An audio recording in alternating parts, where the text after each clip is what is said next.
कहानियाँ जंगल की। एक जंगल में एक शेर रहता था। वो बहुत आलसी था। वो दिन भर कुछ ऐसे आइडियाज़ खोजता जिसमें उसे रोज़ आसानी से भोजन मिल जाए।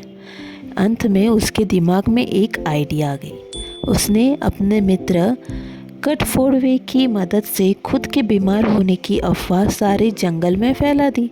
जिसे भी यह सूचना मिलती वह यही सोचता कि यदि वह शेर से मिलने अभी नहीं गया तो ठीक होने के बाद शेर उसे माफ़ नहीं करेगा। यही सोचकर लगभग हर दिन कोई न कोई जानवर शेर से मिलने जाया करता था। एक दिन लोमड़ी भी शेर से मिलने गई। लोमड़ी बहुत चतुर थी। उसे गुफा में कुछ गड़बड़ लगी। उसने गुफा के बाहर से ही आवाज़ लगाई, महाराज आपकी तबीयत अब कैसी है? शेर बोला, लोमड़ी तुम्हारा स्वागत है, अंदर आ जाओ।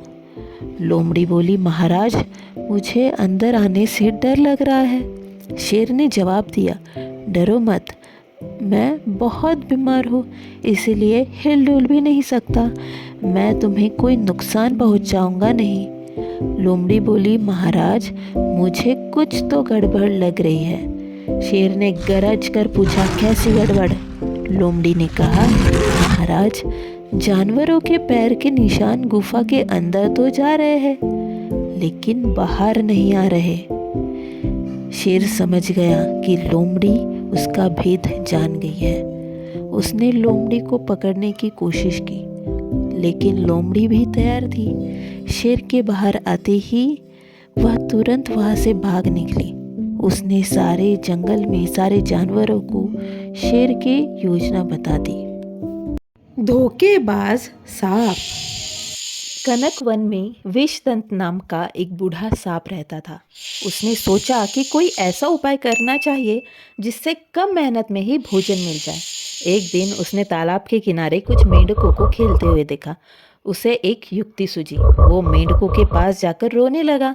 उसे रोता देखकर मेंढकों का राजा मंदार ने पूछा, तुम क्यों रो रहे हो? विषदंत ने कहा, मैंने एक ऋषि के बच्चे को काट लिया था। उन्होंने मुझे श्राप दिया था कि मेंढक का वाहन बन जाओ और वो जो देंगे वही खाकर अपना पेट भरो। मंदार ने विषदंत की परीक्षा लेनी चाहिए। वह कूद कर विषदंत के मुख के सामने आ गया। विषदंत को पता था कि मंदार उसकी परीक्षा ले रहा है। अंत उसने मंदार को नुकसान नहीं पहुंचाया। यह देखकर मंदार को विषदंत पर विश्वास हो गया। उसने विषदंत को अपना वाहन बना लिया। अब मंदार प्रतिदिन अन्य मेंढकों के साथ विषदंत की सवारी करने लगा। सभी मेंढकों को इसमें खूब मजा आ रहा था। एक दिन विषदंत बहुत धीरे धीरे रेंग रहा था।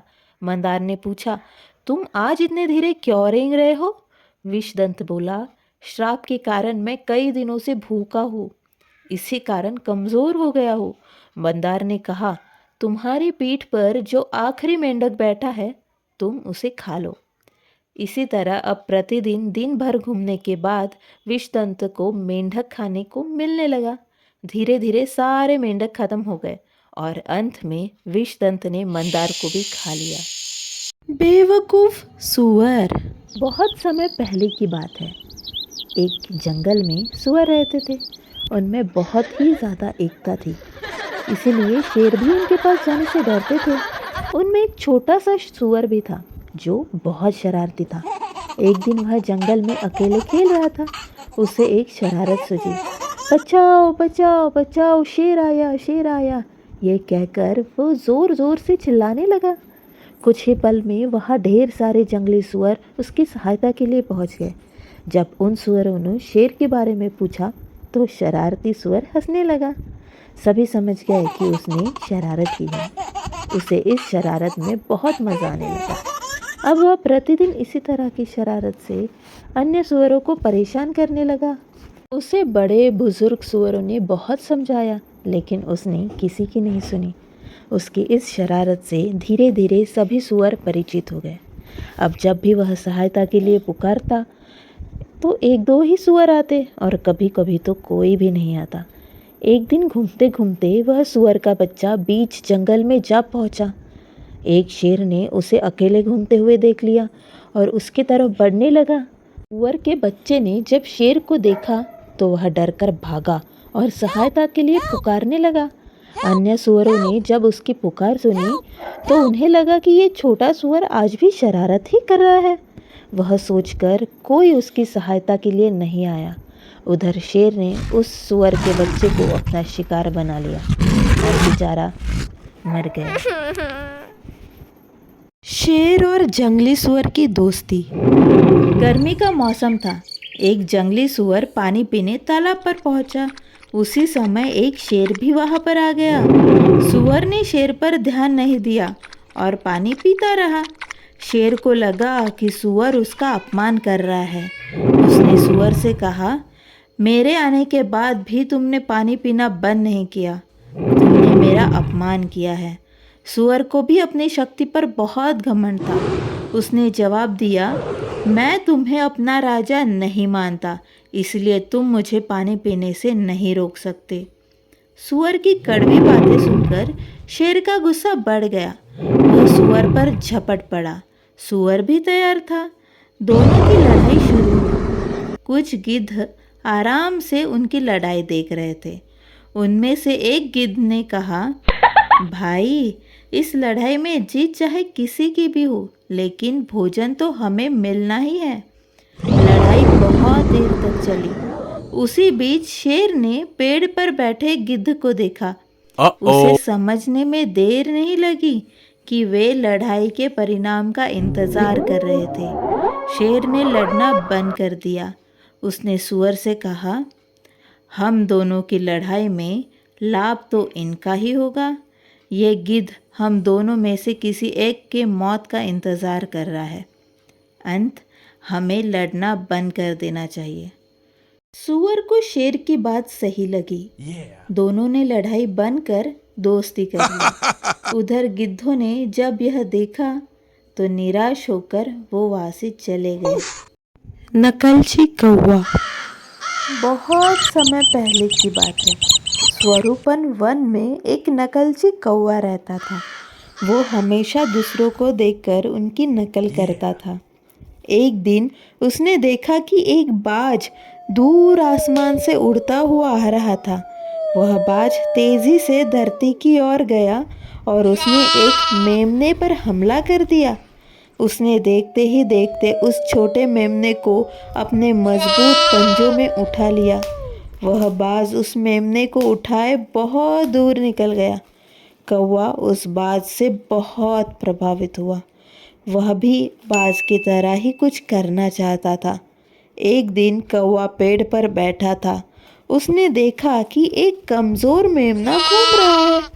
उसने फैसला किया कि वह आज बाज की तरह उस मेमने को अपने पंजों में उड़ा ले जाएगा।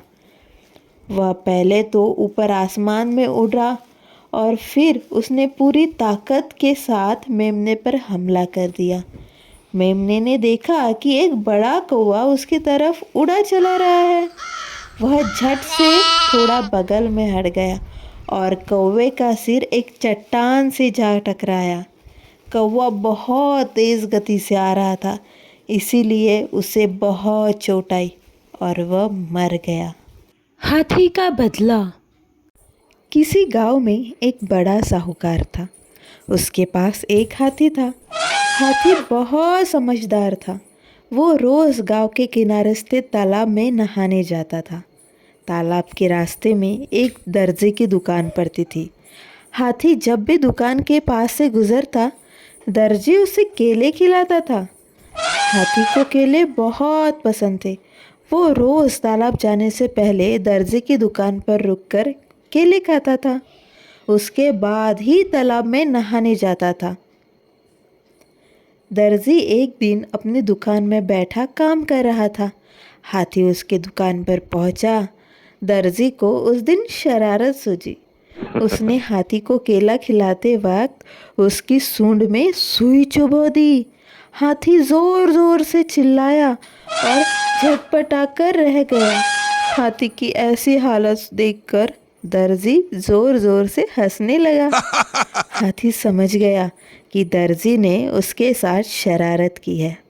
हाथी उस समय चुपचाप वहाँ से नहाने चला गया। दोपहर का समय था। उसी समय हाथी तालाब से नहाकर वापस लौटता था। उस दिन लौटते समय वह दर्जी की दुकान पर रुक गया। वो अपनी सूंड में तालाब से कीचड़ वाला पानी लेकर आया था। उसने सारा कीचड़ दर्जी और उसके दुकान में रखे कपड़ों पर फेंक दिया। दर्जी का बहुत नुकसान हुआ। वह समझ गया था कि उसकी शरारत का ही परिणाम है।